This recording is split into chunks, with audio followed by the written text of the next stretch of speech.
We will try to get you through the do's and don'ts on Facebook across museums. It's quite a mouthful, but we will do it. We are Sarah.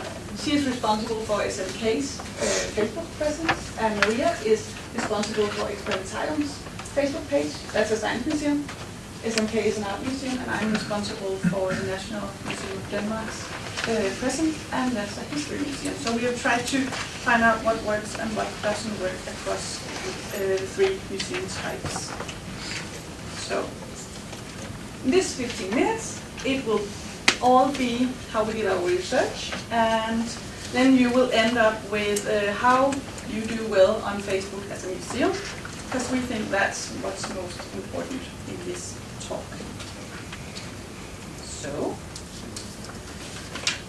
we did it the way that we used Facebook's own statistic for pages. It's called Facebook Insights, and pulled out a list of posts for a year. That's quite a lot of posts. Then we compared the three lists for all the three museums and found out what they had in common. And that ended up with 8 categories of posts, which you will see here. And I will try to tell you what this is all about. The 8 categories. The first one about us might make sense, but it's about the museum, like in the building, or the employees. It's really closely connected to the museum and not the topic, because the topic is a related topic for the museum. For the National Museum of Denmark, it would of course be about history and so forth. Crowdsourcing and dialogue could be questions, for example, when we ask someone to help us find a church, or other dialogues about ideas to exhibitions also. Exhibition and events is the easy category, because that's what most museums do all the time. We have this exhibition, come and see it. We have this event, come and join us. The fun and entertainment is mostly a topic related to the museum, but with a twist, so it should be funny, or we think it's funny, and sometimes the fans think it's funny and sometimes they don't, but it should have been funny anyway. Season and celebration is a category that could be planned ahead. It's of course Easter and Christmas, but it could also be something like Olympics or so, something you know long before it happens. News is like real news, something that could also hit TV, and it could be finding from our researchers or something. Then there's the trending topic. That's like a real topic, and it's of course related to the museum, but it's unpredictable. It could be like when the portrait of the royal family came out and was scary. You could comment it or something, or we had a horse meat scandal or something. So it's something like real people talk about out there. And that is, then we took all these posts and compared them in reach, which is how many people have seen this post. Clicks is the invisible interaction, because it's only the page owners that can see the interaction in our statistics. And the shares, comments, and likes is the visible interaction that anybody can see on the page. So we took the best and the worst from each museum and analyzed, and that's what Sarah and Maria will know. Yeah. I'll now show you some examples of our own do's and don'ts on Facebook. To start with, I will talk about the parameter likes, comments, and shares. And in our research, we found out that great news or something to celebrate is always a big hit.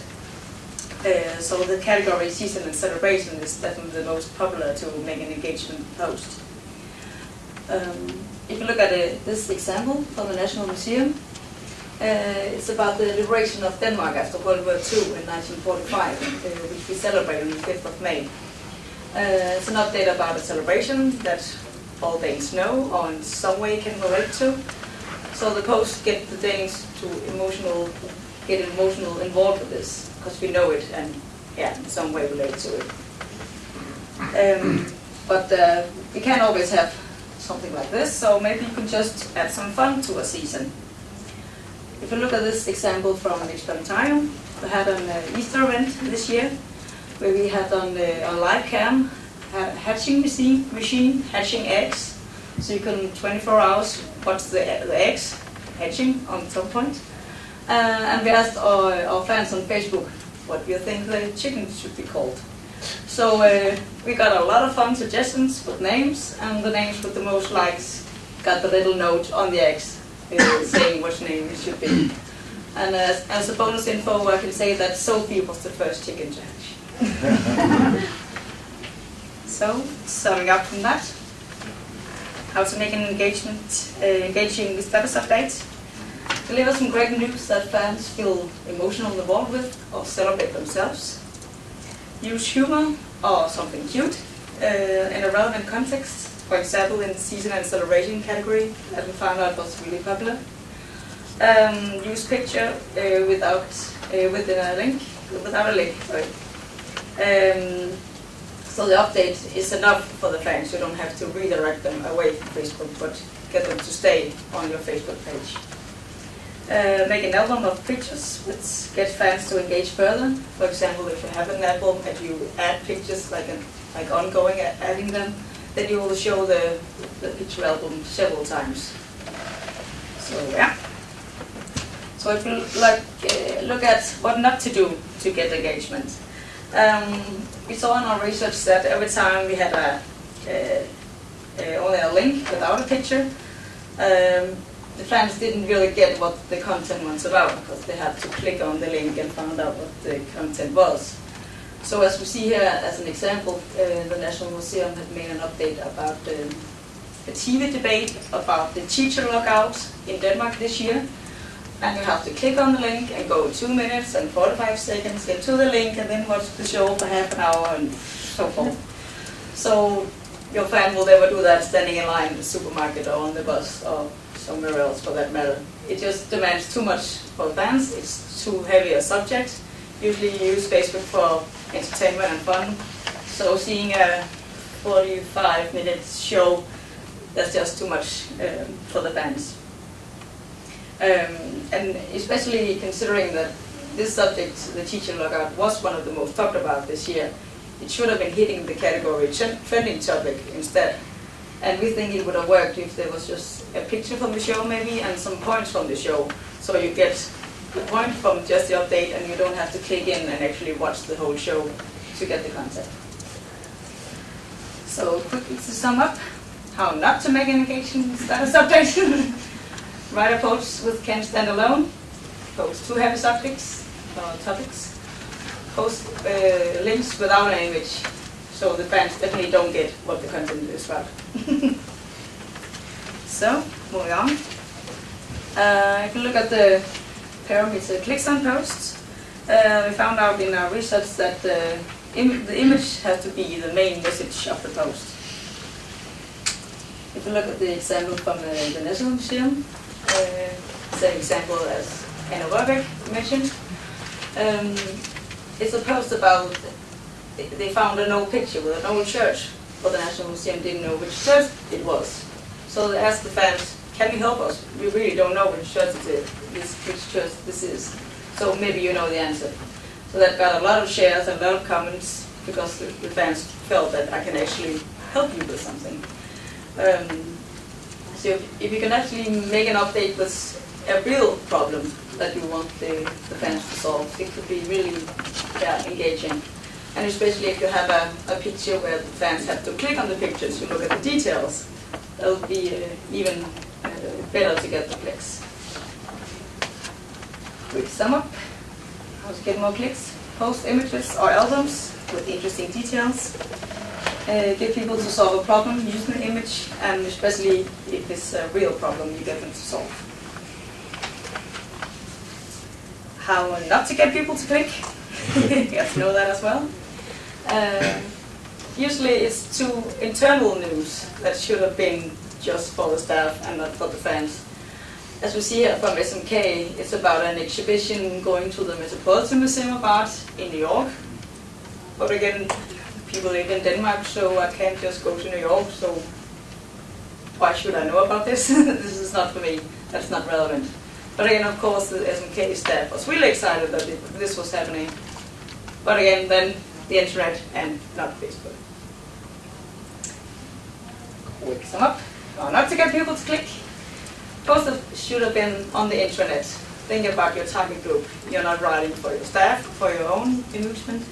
You're writing for the Facebook fans. So think about it has to be relevant for them, and they have to be able to visit the exhibition, for example. Posts that demand too much of the fans, as we have said before, don't make them go away and look at some other web page, but you have to stay on your Facebook page. Post with links where the link's image doesn't show. If there's no image, you don't get a real feeling of what the content is about. So always use an image. Yes, so before explaining what gives you a high reach, just a short explanation of what reach is. Reach is basically means how many people have been shown your update in their newsfeed. In average, Facebook pages communicates with about 16% of their fan base, so you're never communicating with all of your fans. You can increase that level of how many see your posts by either achieving a lot of interaction from your fans by clicks, shares or likes, or by boosting your updates with Facebook ads. In order to get great reach, posts that don't get a lot of interaction from your fans will damage your general potential for viral reach. So it's really important that you do well on an average, so you can't just rely on a few posts doing really well. When it comes to reach, posts within the category topic perform the best. 4 out of 9 of the posts in our study comes from this category. We suggest that this is because people have not become our Facebook fans because of our museum building, but because of the shared interest in our topic, be that art, science or history. They consider us a reliable source on those topics and are therefore interested in what we have to say in this matter. Furthermore, people associate us with specific subtopics. The National Museum is associated with Danish prehistory and archaeology, the SMK with Danish Golden Age, and Experimentarium with hands-on experiments and everyday science. So this is an update from the SMK, which performed well. It's an update commemorating the birthday of a famous Danish artist, and it says today is 150 years ago since the Danish artist J.F. Mouritzen was born. This is one of his most famous artworks, The Mountain Climber. The modern emancipated woman is staring fearlessly into the future. Generally, posts with images are the ones getting the highest reach. And furthermore, as we said before, the update has to work on its own. There shouldn't be a need to click on a link to read more or to have some prior knowledge in order to interact. The barrier to start engaging ought to be really low. So just summing up on how to get great reach, post an image related to your subject, not your museum building, and write a text that gives people all the information they need on Facebook. So now to what doesn't work when it comes to reach. Museums are in general quite cordial to one another when it comes to sharing, and that has been seen from the fact that many of us like to share each other's posts on Facebook. Unfortunately, this doesn't work on Facebook. 7 out of 9 of the worst performing updates was posts that had been shared either from former posts of our own or from other pages. This is an example from the Experimentarium on just that. They have shared a former post on a talk on cancer research and then shared it. I think it's really sad to conclude that sharing in this way doesn't work on Facebook, but it seems that on Facebook we must find other ways of sharing. While updates from the category topic perform well, updates within the categories about us and exhibition and events are not amongst the best performing. Another thing that doesn't work is updates taking a look behind the scenes. We often believe that our users are keen on behind the scenes stuff, and while this might definitely be true on-site, for instance with open conservation studies, or on other digital platforms, it's not the case on Facebook, only if the behind-the-scene update could be said to be within either the category news or fun and entertainment, might it work? Because then there might be more to the update than just a peek behind the scenes. Moreover, the update has to be relevant for the museum in question.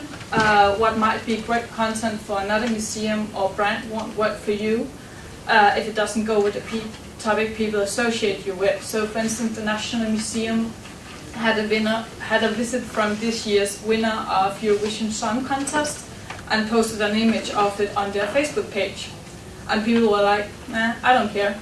I don't associate the National Museum with Eurovision Song Contest.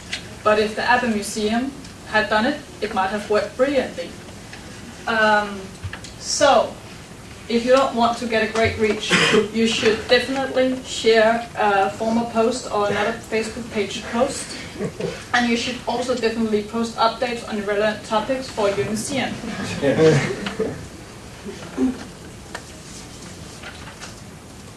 So just concluding on how to do well on Facebook, you ought to use images. You ought not to send people away from Facebook, let them stay on Facebook. Update about relevant topics, be funny or entertaining, and avoid reposting other Facebook posts. And as the final slide, we just wanted to show you one of the best performing updates from our study. It says new Chinese invention for the girl who doesn't want to get buttered this summer. And links to an article about the invention of Harry's stockings, a Chinese invention. It has many of the do's. It has a picture. You can understand it without clicking on the link, even though there is a link. It's a relevant topic to the experimentarium, and it's funny. So, that being said, being the last from us. Thank you.